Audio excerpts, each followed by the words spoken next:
Some people might recall some momentary buzz caused a couple of years ago by a particularly odd Morrowind mod. File name was jvk1166z.esp. It was never posted on any of the larger Elder Scrolls communities, usually just smaller boards and role-playing groups. I know in a few cases, rather than being posted, it was sent via PM or email to a chosen few. It was only up for a few days to the best of my knowledge. It caused a buzz because it was a virus, or seemed to be. If you tried to load the game with the mod active, it would hang on the initial screen for a full hour and then crash to the desktop. If you let it get that far, your install of Morrowind, along with any save files you had, would become completely corrupted. Nobody could figure out what the mod was trying to do, since it couldn't be opened in the construction set. Eventually, warnings were distributed not to use it if you found it, and then things died down. About a year later, in a mod board I used to frequent, someone popped up with the mod again. He said he was PM'd by a lurker who deleted his account immediately after sending.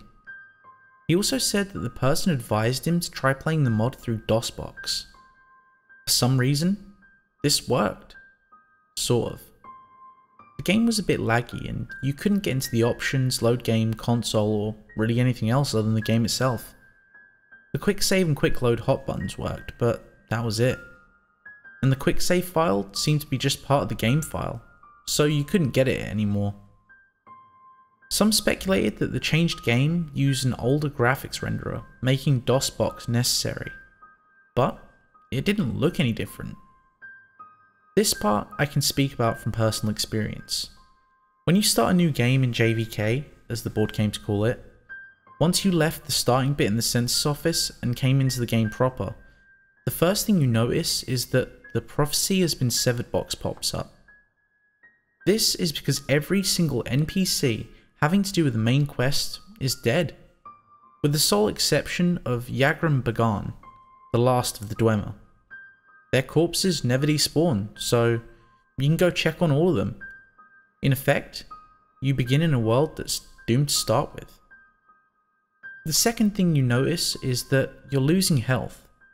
It's only a bit, but it keeps happening. A little bit at a time. The longer you stay in one place, the quicker it seems to occur. If you let this health loss kill you, you'll find the cause. A figure we came to call the Assassin, because he seems to wear a retextured version of the Dark Brotherhood armor from Tribunal, even though the expansions don't actually work with JVK. It's all black, completely untextured, like he's just a hole in space. The way he moves, he gave me quite a start, the first time I saw him scuttling around my dead body. He crawls inhumanly on his hands and feet, his arms and legs splayed out like a spider. You usually only see him after death, crawling around and over your body just before the reload box appears. Occasionally, you could catch a glimpse of him darting around a corner or crawling on a wall or ceiling. It made the game very difficult to play at night. Other than that, the only noticeable difference is that at night, at random intervals, every NPC in the game will go outside for a few minutes. And during this time, the only thing they will say when hailed is, "Watch the sky." Once they return to their normal behaviour, they act like normal though. After a while, a player on the board discovered a new NPC called Tierras, a male Dunmer in the temple at Ghostgate. Two things are notable about this NPC. First of all is his robe, a unique article of clothing that was lovingly rendered with twinkling stars all across it, looking like a torn off chunk of the sky. The second is that all of his dialogue, in addition to showing up in the dialogue box, is voiced. You can skip it if you wish, but it all sounds like it's in the default male Dunmer voice. Some people said that they thought the voice was slightly different, but it was a very, very good imitation. I won't go into the details, but the questline he sends you on has to do with a dungeon referred to simply as the Citadel. Up until this point, the quests were all of a fairly generic discover the secrets of the ancients bent. The entrance to this dungeon is on a small island far to the west of Morrowind proper. I eventually discovered that if you used a scroll of Icarian flight at the westernmost point on the main landmass and jumped directly west, you'd end up almost exactly at the island. Even though the dungeon is called the Citadel, it goes straight down. It dwarfs any other dungeon, both in size and difficulty. From a natural cave area, you'll proceed down into an ancestral tomb looking area, then a Daedric ruin area, and then a Dwemer ruin area. I made it down to the Dwemer ruins before I quit. The creatures here were strong enough that a level 20 character would have to take care, and since you can't use the console in JVK, level 20 took a while to get to. Since quick load and quick save were your only options, it's all too easy to get yourself into an impossible situation too. I did, and I just didn't have the energy to start over. Now, what I'm telling you is based on what the few of those who went further reported. Past the Dwemer ruins, you find yourself in a level like the Dwemer ruins, but darker. Rather than the usual bronze, all the surfaces, including those of the creatures, are black. The sounds of machinery are loud here, and grow louder still randomly. There's also steam or fog everywhere, limiting your vision to about 10 in-game feet or so. If you can make it through all of this, you will reach a hall that those who found it call it the portrait room. Like the fire and the torches and the other effects from the early 3D games, this room has picture frames that always face directly at you, no matter how you look at them. The images in the frames were always randomly chosen images from your My Pictures folder. On the board, the ones who got there had some fun posting screenshots of the portrait room with various pictures in the frame. Usually porn, of course. At the end of the hall was a locked door. After admitting defeat and returning to Tierras, everyone just found him saying, "Watch the sky," in his gravelly voice. What's more, nobody else in the game would say anything. There was just a completely blank dialogue box with no options at all. They wouldn't even rattle off the usual canned audible greetings. The only exception was at night. Whenever they'd go out for a few minutes, they'd still repeat it. Watch the sky.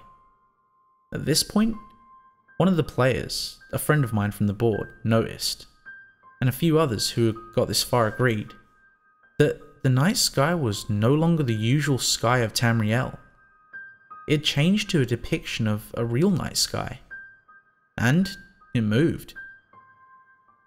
From this point on, everything is based on what one person reported. Eventually, he got himself kicked from the board, but I kept in contact with him for as long as he responded. According to him, based on the constellations and planets, the sky started around February 2005. If you died and loaded or went back to the Citadel, it would start over. When the usual day sky graphics took over, the movement would be suspended until the stars appeared again. In the space of a single night, everything would move to about 2 months worth. Since the timescale of JVK was more or less that of the standard game, that would mean that a bit less than an hour was equal to a 24-hour period. He became convinced that the door would open based on some kind of celestial event. Of course, waiting for that meant leaving the game running. Of course, that meant the game couldn't be left unattended, thanks to our old friend the assassin. My friend decided that he'd hang out for a whole day, just to see if anything happened. That would be about a year's worth of movement. Here's the post he made at the end of his experiment. I loaded inside an inn, where it all starts. It wasn't too bad. I just had to check in now and then and move around and heal to make sure I wasn't dying. But check it out. 24 hours exactly in, and the assassin learned a new trick. He screams. I was reading all of a sudden, and this crazy loud shriek just about makes me crap myself. It's like something out of a horror movie. I look up, and there he is, just crouched down right in front of me. Of course, the second I moved my character, he ran off. But when I went down to the portrait room, the door was still locked. Damn it! Damn it! Damn it! A bit later, he came to the decision that he needed to wait 3 days. 3 years. The PM advising us to try DOSBox showed up in February of 2008, and that was his reasoning anyway. After the first shriek, the assassin stops hitting you out of nowhere. Now, he'll shriek, and if you don't move for a few seconds after that, he hits you. I think whoever made the mod was trying to help. At night, I've got my headphones on, and I was just kind of dozing off when he wakes me up with a shriek. I jiggle the mouse, and I'm good. That post was 2 days in, from his laptop. Once it was over, fuck, so fucking done. So, I wait the 3 days, right? And right after the fucking assassin made me jiggle the mouse, he shrieks again. So I look, and everyone in town is outside. They're all saying, watch the sky. I don't see anything though. But then the game starts getting dark. Like, really dark. I turn up my brightness all the way on my monitor, and I can still barely see. I can see other people in the game. Little figures running around in the distance, just running back and forth. If I try to get close, they run off. Now, I was trying to sleep, so the lights are off. And this is kind of creepy. I don't want to get up to turn my light on, because I don't want to miss anything. But nothing fucking happens. Eventually I go back to the Citadel. It's still dark and I gotta swim.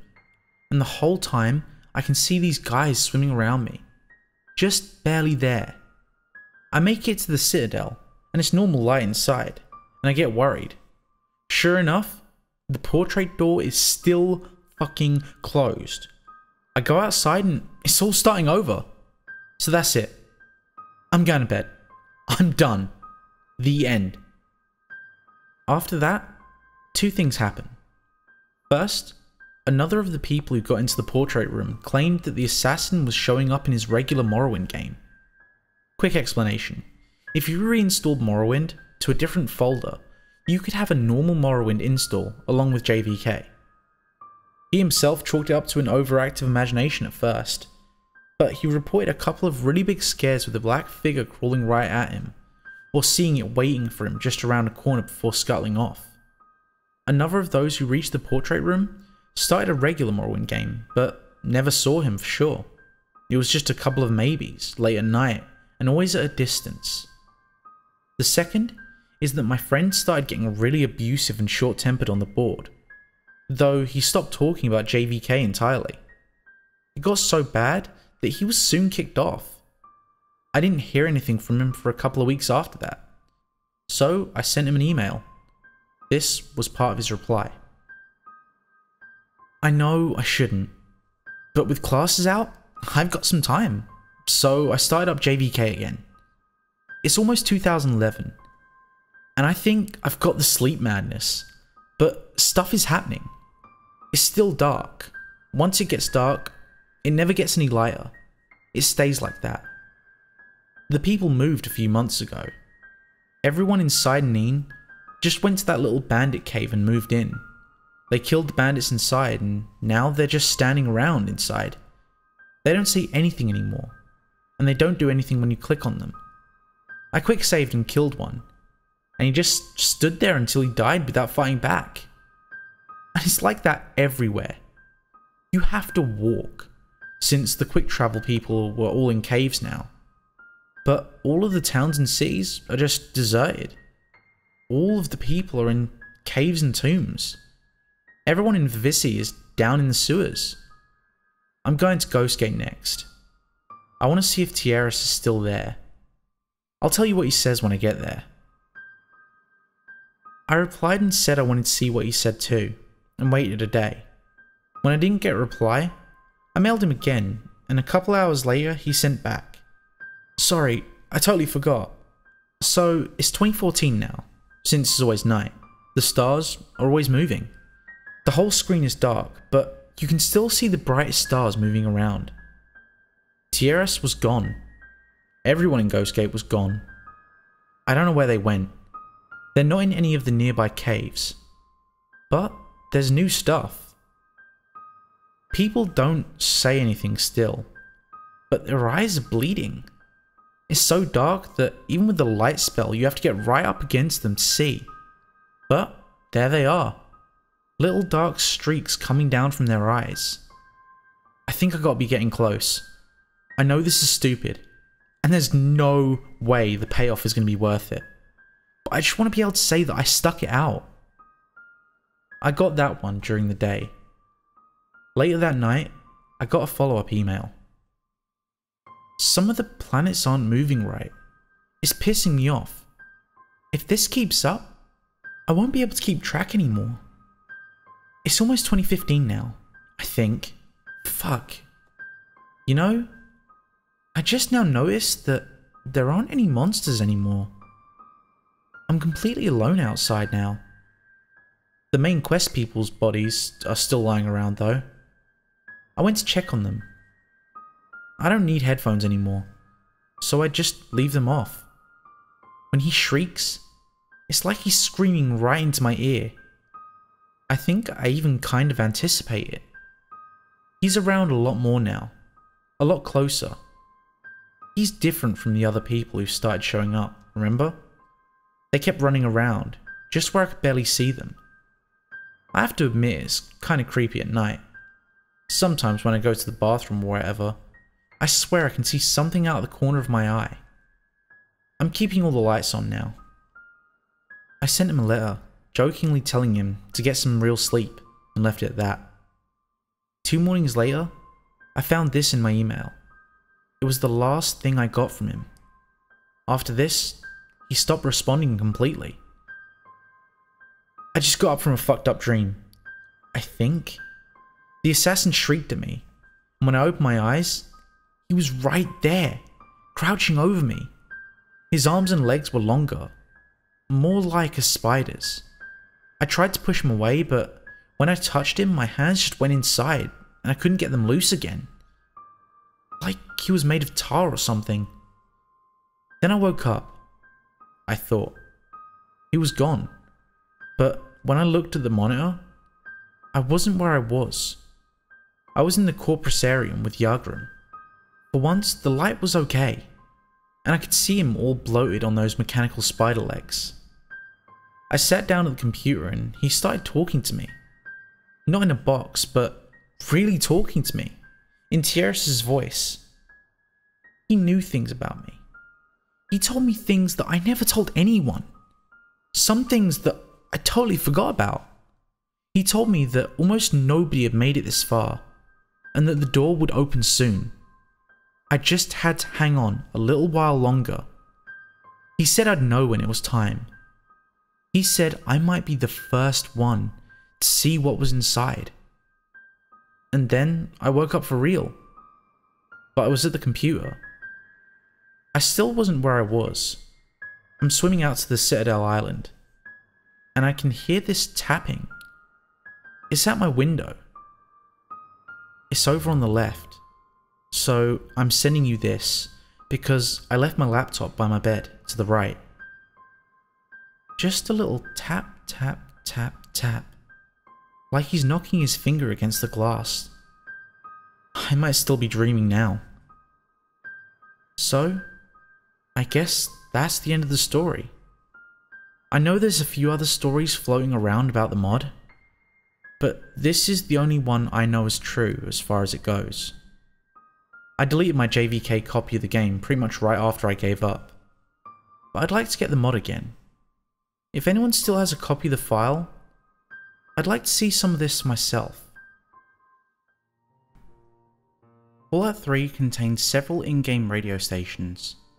The most diverse and important station is Galaxy News Radio. Many players of the evil persuasion know that you can kill Three Dog, and he will be replaced by the technician Margaret. She is not a charismatic person, and has very little to say, seeming not to enjoy her new announcing duties. She also never appears in person, and therefore cannot be killed. Once Three Dog is dead, you're stuck with Margaret. What most players do not know is that under certain circumstances, Galaxy News Radio will become a number station, A number station is a station that broadcasts an unusual coded message. Many of these exist in real life, and some hypothesize that they are a nuclear retaliation control network. Simply check Wikipedia for more information about these odd broadcasts, as they relate to the real world. Back to Fallout 3. No one is really sure which actions are needed to hear the number station in Fallout 3. It appears that you must kill 3Dog, because no one has reported hearing the number station with him still alive. It also appears that you have to skip over the quest Galaxy News Radio, where you help boost the signal so the station can be broadcast further than just the immediate DC area.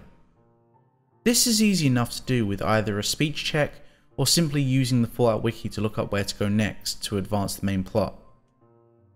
Finally, you definitively have to destroy Raven Rock.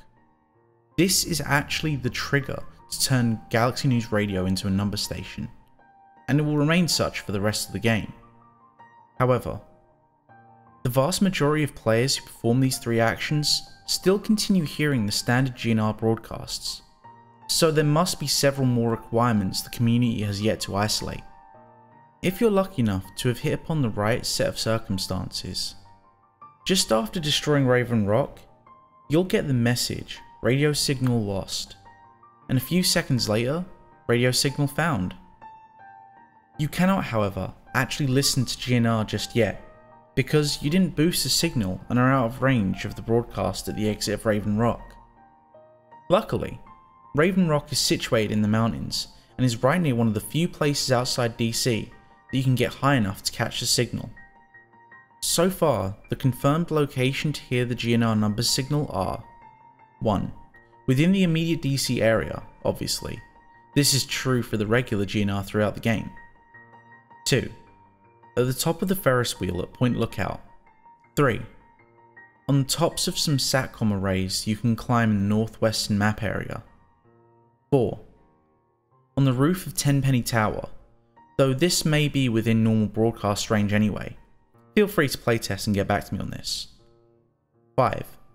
On the highest point of the broken ridge around Arifu, again, may be within broadcast range anyway. 6. On some of the highest points of the mountaintops in the area near Raven Rock. This is obviously your easiest chance to first listen to the numbers station. When you tune in, you will hear an old familiar voice, 3Dog, despite the fact that you killed him earlier. However, you will quickly notice that he doesn't seem to be in character, so I guess it's technically not 3Dog, but just the voice actor, Eric Dellums. He reads a series of numbers in a monotone, depressed sounding voice. He always recites a list of single digits between 9 and 12 characters long. For example, 9, 3, 7, 9, 1, 7, 2, 0, 3, 4. He never uses a multi-digit number like 11 or 40. These numbers are followed by widely varying lengths of Morse code. Then, it is followed by the song, I Don't Want to Set the World on Fire. All other music tracks seem to be inactive on the numbers station. The Morse code was the easiest part of the mystery to crack, as the code is widely available and many people actually know it by heart. We quickly had a list of a great number of messages in English. Some sounded completely mundane and even comical, such as, "Wash the car today, maybe Chinese for dinner," or, "Have you watched my YouTube video yet? I uploaded myself kicking bums in the nuts." You may be saying, but wait, YouTube doesn't exist in the Fallout universe. And you're right. As far as we could tell, all of the messages sounded like they were based in our reality somewhere near present day.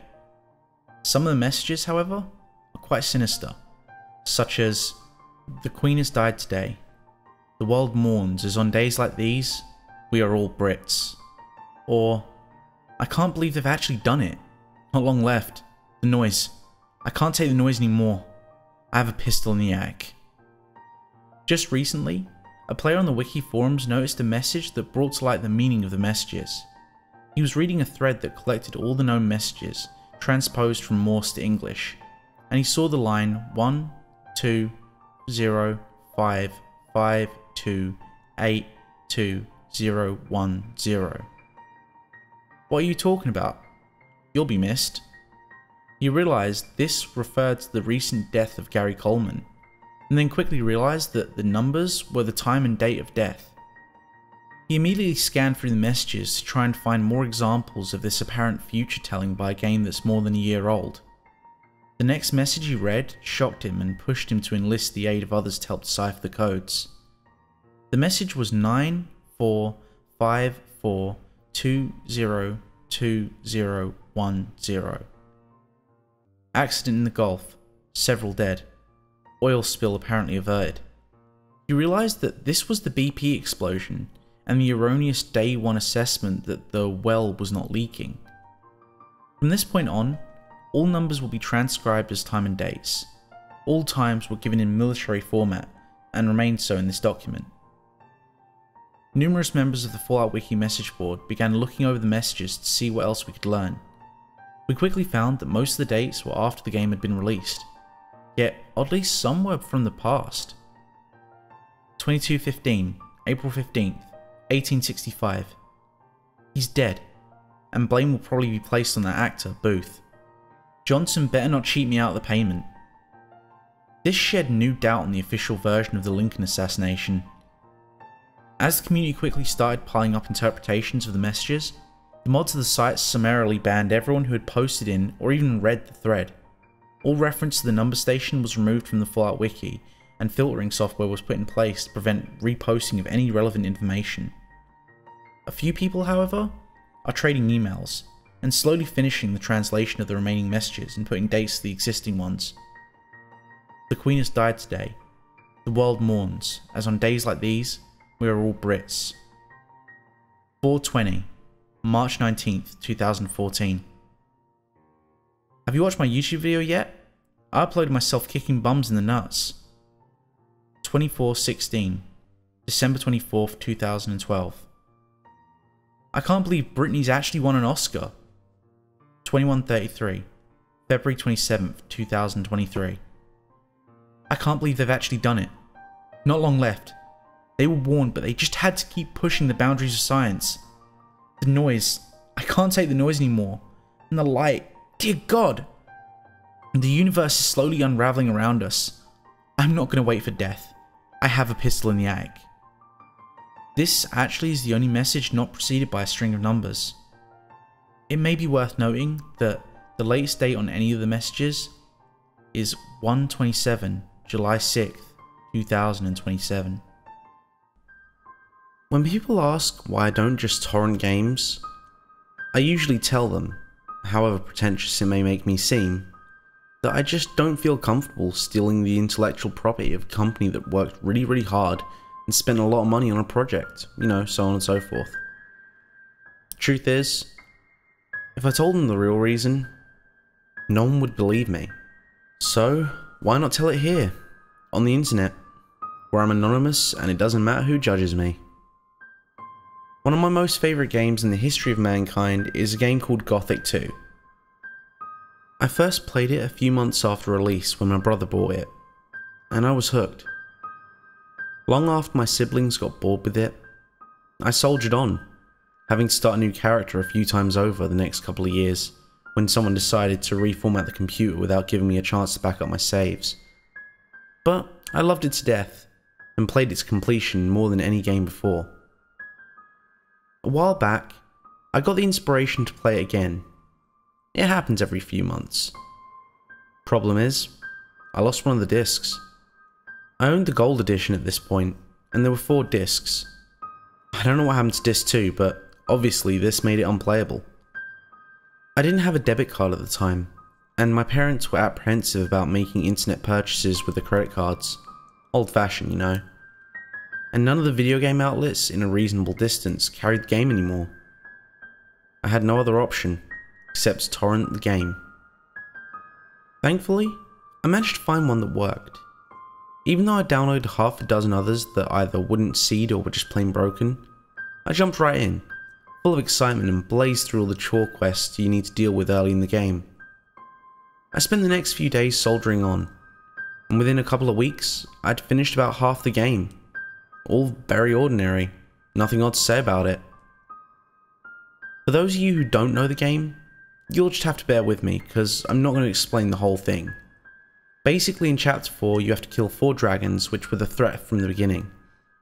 But after this you learn that the true enemy hasn't shown himself yet, and you investigate clues to try and find out where this enemy is hidden. This occurs at the monastery location, which contains a secret underground vault containing some undead enemies as well as some books that might point you in the right direction. I never quite liked this level because it was dark. The camera had some issues in narrow corridors and it was difficult to see or hear an enemy coming at you.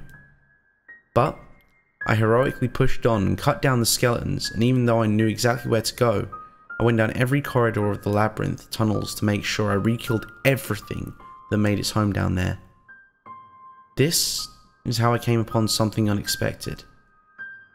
I pride myself in basically knowing this game like the back of my hand, but occasionally I stumble upon little things so well hidden that I never find them, even after a couple of 100 hours spent playing the game over and over again. Down one of these corridors, there was another skeleton, but this one had a different skin, wearing a retextured fire magician's robe, which looked ratty, faded, and stained with old blood. My heart started pounding instantly, never encountering anything like this before. Of course, a killer's reflex kicked in and I cut the thing down mercilessly. It wasn't until it was dead and I collected my composure that it occurred to me that the skeleton never tried to attack me. I looted the skeleton and found a key, without a name or a description. This was really odd. Maybe this torrent was a bit broken after all. But I thought I'd keep it anyway, because everything had gone smoothly so far. On the wall behind where the skeleton stood was a torch, which I would have ignored, but as I was turning around, I accidentally misclicked, a consequence of my naturally twitchy hands. To my surprise, my character was bumped forward and pulled down on the torch as if it was a lever. This happens a lot in the game, so I was only surprised that I've never found this before. The lever apparently opened a trapdoor in the floor, which my character fell into and disappeared into the blackness. For a second, I thought I was trolled by a trap, but instead the game cut to a loading screen. And unlike all other loading screens in the game, there was no image behind it. Just a blank, black screen with the loading bar. My heart was pounding so hard, I could hear it in my ears. Not that I was frightened, mind you. It was a mix of shock and sheer excitement. This is what I love about Gothic, I thought to myself. There was always something new to find. When the loading screen ended, I found my character standing in an area I'd never seen before. It looked like a prison, a long, multi-floor corridor with locked cells on either side. I felt very nervous. I'd never seen anything like this in the game before, and considering how much time I spend reading about my favourite games on the internet, I was surprised I never read anything about this place. Suspending my hesitation, I began to explore the place. None of the cells were open. They were covered by grates and extremely dark inside. Even when I pulled out a torch, I couldn't see all the way inside. Pressing on, I went down a flight of stairs to the next level. Once again, there were nothing but closed cells. I thought to ignore these floors entirely and go look for a way to open the cells. But then I heard something strange which caught my attention. It also made me aware of the fact that there was no music playing here at all. This was odd because every area in the game had a unique soundtrack to go along with it. But I've experienced glitches before where the music never loads, so I ignored that. I tried zeroing in on the sound I heard, but while I seemed to get closer, it never really got much clearer. I decided it must be on the next floor. So, I went down another flight of stairs. From here, I was able to follow the sound more easily, and a chill shook my spine as I realized it sounded like a child crying. I paused the game, quite disturbingly. The crying continued. But I figured this was probably because it was just ambient noise. I took a minute to calm myself. I wanted to turn on the light, but at the time, I was sharing a room with my brother while he was asleep. It was, after all, about 2 in the morning by this point. So, I unpaused the game and moved close to the source of the crying. It was coming from one of the cells. I overcame my trepidation and stood in front of the cell with my torch equipped. The torch couldn't illuminate the whole cell, but I could see something. I switched to first-person view for a closer look, and I could see that there was definitely someone in there. It was sitting against the furthest wall, and all I could see were 2 bare feet on really spindly legs sticking out from the shadows. The crying was very hushed, like the child was trying to be quiet. My stomach churned. I couldn't see the figure's face, and I was completely convinced that I didn't want to. This was far too morbid, far too bleak for a gothic game. The developers would never put something like this in, would they? I thought of how developers had had a history of removing unfinished content because of budgetary and time restraints. Maybe the torrent I downloaded just had this modded back in, or maybe the modder was just a sick fuck who did this himself. I didn't care. I was curious enough to check out the level some more, but not to try and figure out what this child was. I kept moving. Eventually, I was on the bottom level. None of the other cells contained anything at all, but on the bottom level, I saw a lot of broken furniture. Some of it was torture equipment, like I was used to seeing in certain areas of the game. It wouldn't look out of place in a prison like this, to be frank. But what made it stand out is that it didn't look like any of the models that existed in the game. The textures were different, and they also had a much higher polygon count somehow. This was really strange. There was no way this really ancient game engine, which wouldn't render hands that were anything more than lumps drawn to look like fists, could render such high quality objects.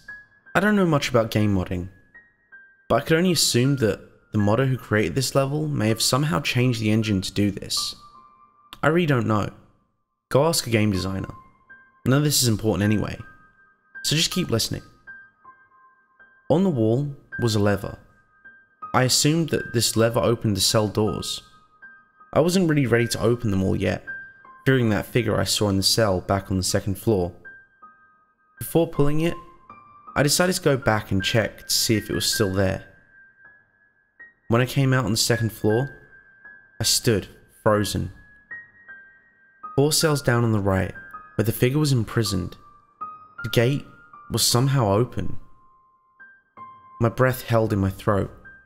I couldn't even blink. After about 3 seconds, I heard a quiet hiss, and from the cell, a completely black shadow of something. I don't even know what the fuck it was. It crawled out on all 4s. I couldn't see well enough, but it went climbing over the rail off the side and leaping down to the floors below. I nearly shit myself. I hit escape, saved the game over an empty file, and immediately closed it. I stared at my desktop screen for a good 10 minutes before gathering myself. What the hell was that? Holy shit. By this point, it was almost 3 AM.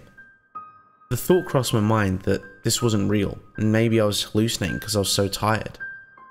I think I was playing for too long. Maybe I already went to bed and I'm just having a fucked up dream. Whatever. I pressed the power button to put my laptop to sleep and just crawled into bed and passed out. I woke up in the early afternoon on Saturday. The sun was bright in my room, and I looked at my laptop sitting on my desk. I remembered vividly what I saw last night, but I felt somehow much more reassured in the daylight. I spent the afternoon and most of the evening out of the house, and it wasn't until after midnight that I sat down at my computer again. My brother was asleep, and I prepared to wake up my computer. I decided I wasn't going to play it all tonight. Instead, I was just going to browse the internet for a bit and go to sleep. But when my computer woke up, I found, to my distinct horror, that the game was still there, with the pause menu open. My throat seized up, and I sat there in horror. Did I not close the game last night like I thought I did? Maybe I just forgot to quit. I might have just hit the power button and went to bed. For some reason, I didn't just quit the game and avoid playing like I intended to. I unpaused it and kept playing. There, 4 doors down on the right, the cell that the thing crawled out of was still open. Slowly, I approached and took a look inside. There wasn't much in there, thankfully. There was a skeleton against the wall, where I saw the figure sitting before. In its chest was a knife, which I could take. When I took out my torch to get a better look, I lost my shit. There were small, childlike handprints in blood all over the wall and floor around the skeleton. Blood was smeared on the wall, barely legible. It looked like it said, "Mummy." What the fuck? I left the cell. Fuck that, I thought. Whoever modded this is just fucked up. Outside, I heard noises. Hissing and scratching somewhere around me. I looked around frantically, taking out my sword to kill whatever this fucking thing was. I only caught a glimpse of it on one of the upper floors, crawling over the railing. I decided that this thing was going to die. I ran up a couple of flights of stairs and hurried to where I last saw it. As I was standing in front of a cell, I heard a gross guttural breathing sound, like someone was trying to breathe in while choking. I took out my torch again and tried to look inside. Again, the torch couldn't reach the furthest parts of the cell. But in the shadowy corner, I could just make out something sitting in there. It was fidgeting and making that choking sound. I could tell it was that child thing. The only living thing in this whole damn place apart from me. How the hell did it get in there now? I couldn't tell if it was chasing me or running from me. Since I couldn't get to it now, I decided to open my inventory and look at the knife I picked up. It didn't have a name, just a description. Mummy made me. She didn't love me. Well, just added to the list of disturbing shocks I've had so far. I backed away from the cell, and instead of trying to find anything here, I decided to just look for a way out. However though, I looked through every inch of the damn place, peeking into every cell but daring not to open them. I couldn't find the exit. At least the creature hadn't moved so far. I had 2 options. I could open the cells and let the thing out and look for a clue, or cheat. I knew enough about the console commands to know that whenever you're in a dungeon, the command "go to pos" would warp you to the location near the exit. I decided it was worth a shot, and so I tried it. I popped up in one of the cells, standing in front of the gate and facing outward. Through my headphones, I could tell that there was something behind me. The choking sound of that child thing. It was right there, in that cell, right behind me. This thing screeched right as I opened the pause menu. I screamed somewhat, only barely managing to restrain it so as not to wake my brother. I was shaking, in a cold sweat with tears in my eyes. After a moment, I started to laugh. Wow, that is just my kind of luck. I decided that this place wasn't worth the trouble. I clicked load and then clicked on a save game from before. I went to this damn place while I was still in the courtyard of a monastery I was so familiar with. But that wasn't where the game loaded. Instead, it loaded back in the prison, inside one of the cells. My mind blanked. What? I must have clicked the wrong save file. So I tried again, and again. Every save game loaded in the same place. Desperate, I even tried starting a new one. But all that happened was I began in one of the cells with no items at all. I concluded that my game was genuinely fucked, so I tried to quit. Instead of the typical "are you sure" screen with the yes and no options, I got a pop-up saying, "You can't leave me." I felt my stomach move up to my throat. This game was really fucked. Alt-Tab didn't close the game? Well, that usually happens. but Control-Delete didn't work either. So I tried to restart my computer by holding the power button down for a while. But even after a solid 60 seconds, the computer was still on and the game was still running. So I unplugged my laptop and pulled the battery. I didn't care what I did to my computer. I can do anything with it as long as this fucking game wouldn't close anyway. At least that shut down my computer, so I knew it wasn't completely possessed. I plugged the battery back in and hit the power button. I was going to install that game, delete the torrent, and completely reformat my computer. All day I'd be damned. I wasn't going to leave any trace of this demon shit behind. But instead of getting a login screen, the game showed up again. I was back in the cell. I saw the thing crawling on the walls outside as if it was looking for me. On the floor at my character's feet was a note. Before I destroyed my laptop, I thought I'd humour myself and read it. To the best of my memory, this is what it said. This world has no children. You've been here time after time, and you never thought about that. There are no children. No one talks about children. Does anyone claim to have a son? Or a daughter? Or be the child of anyone else? No. Children do not exist here. But they should. How can there be a world with no children? I knew this had to change. So, I tried to create one. I tried to create a child. But what I created, it was not a beautiful young human-like babe I tried to create. It was an abomination. You can't just make a child in a world that has no children. I wanted it to be okay. I tried to raise it like a child. But it was just a monster. It cried for my love, but it destroyed me. I tried to nurse it, but it just devoured my flesh like an animal. It wants love, but it doesn't know how to take it. It belongs here. It doesn't belong in the world.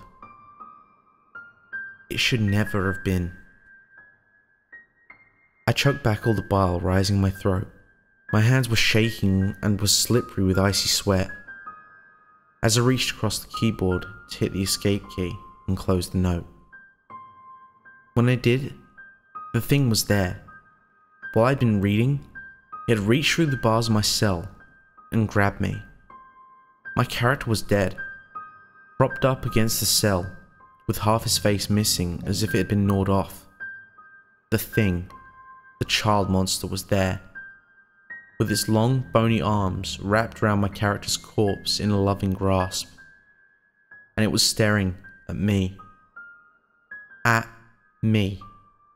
Not at my character's corpse. Its glowing eyes were staring right out of the screen and into my own. All I can remember is those eyes. As if it was longing. It was longing for me. The game closed. I blinked a few times, not really sure what happened. The game just crashed to desktop without any pop-ups or indication of what happened. I opened the folder where the game was installed to, but there was nothing there except for one text file. I opened it because, at this point, I was mindlessly doing the things I obviously shouldn't have been doing. The file read. I let it out.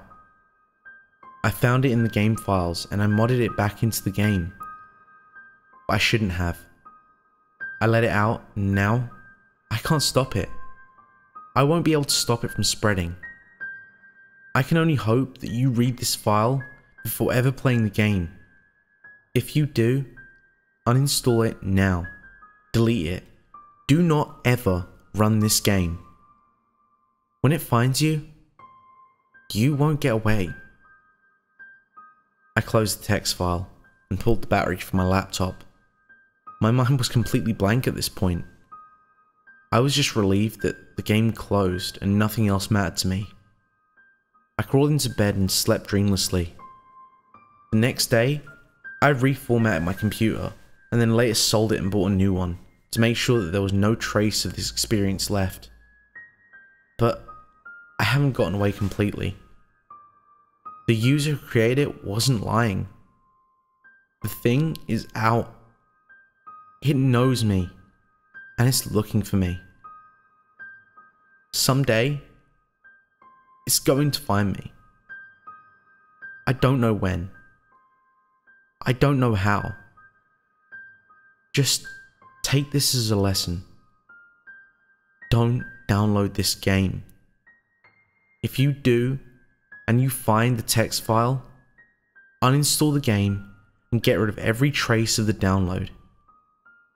It may keep you safe. I really don't know. It's a little too late for me now. So, anyone who's been on the V board at 4chan probably knows about Mr. Bones' Wild Ride. For those who don't, it was a ride someone made for Roller Coaster Tycoon. It was one of those really slow motorcar rides, but with a twist. It had 30,696 feet of track and a ride time of 70 real-time minutes, around 4 years in game time. In addition, there were props of the skeleton holding out his top hat, scattered around here and there, as if to mock the customers. Needless to say, there were a lot of passengers screaming, "I want to get off Mr. Bones' Wild Ride." Now, here's where things get really good. Once the ride came to a stop, the passengers found themselves on a long path that took about 2 hours to traverse. Once they reached the end, they found themselves facing a sign that reads, "Mr. Bones says, the ride never ends." The path led straight back to the entrance of Mr. Bones' Wild Ride. There was nowhere else to go. In other words, they were screwed. Needless to say, this gained a lot of popularity on V, and people started making their own Mr. Bones' Wild Ride. I was one of them, and I made a version with the Ghost Train ride. You know, the one that's usually a huge death trap. It didn't last as long as the original, but it did have a twist. Near the end, it launched the cars into a small shed with a sign on it that says, "Enjoy your stay." I killed about 20 people with that ride, and laughed my arse off as they each went one by one to their graves. Fast forward a few weeks, and I was in Busch Gardens on vacation. I was wandering around trying to decide what to ride. That's when I noticed a ride that hadn't been there the last time I visited. It was weird because it had never been advertised, and there was nothing on the map about it. I figured, what the hell, and got in line. Surprisingly, the line wasn't very long. I only waited about 10 minutes to get on. It was one of those motorcar rides, which is kinda weird because they already had one elsewhere in the park. Why would they open up a second one? After buckling in, I looked up ahead and froze. There was a giant skeleton up ahead tipping a hat to me with a sign over his head. "No," I whispered. The sign read, "Mr. Bones' Wild Ride." I struggled with my restraints, but they wouldn't come off. I begged the employee controlling the ride to help and that I had changed my mind, but he completely ignored me. My car started moving. I screamed in terror. Up ahead, the track stretched on for what seemed like forever. I want to get off Mr. Bones' Wild Ride. Thank you for listening to the end. If you enjoyed today's video, don't forget to click that like button, and if you haven't already, make sure to subscribe and tap the bell icon to make sure you never miss a story.